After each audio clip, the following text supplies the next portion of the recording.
When Mara bought the old townhouse, she expected creaky floors and drafty windows, not a doll sealed inside the bedroom wall.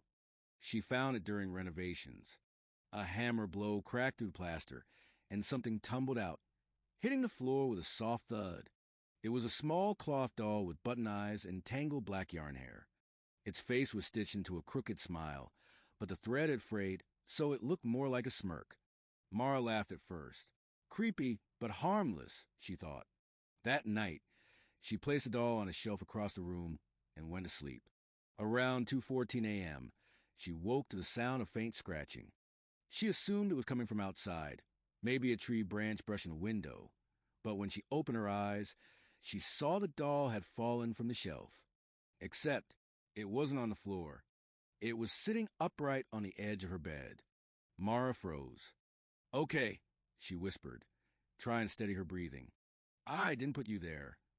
She picked the doll up carefully and set it on the desk, then went back to bed, this time leaving the lamp on. The next morning, the doll was gone.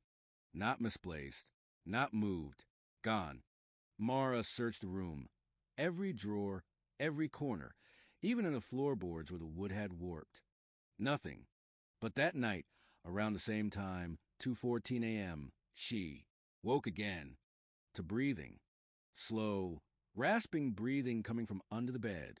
Mara forced herself to lean over the side and look. Two small button eyes stared back at her from the darkness. The doll lay there, its crooked stitched smile wider than before, as if it had been pulled apart. Mara screamed and scrambled out of the room, slamming the door behind her. She called a locksmith, a priest, anyone she could think of who might help, but no one arrived before dusk. When the clock hit 2:14 a.m. again, the house felt smaller, tighter, as if the air itself was waiting. Scratch, scratch, scratch. Something scraped at the back of the bedroom door from the inside. The knob trembled. Then slowly, deliberately, it began to turn. Mara fled the house barefoot into the street and never returned. She sold the townhouse at a loss.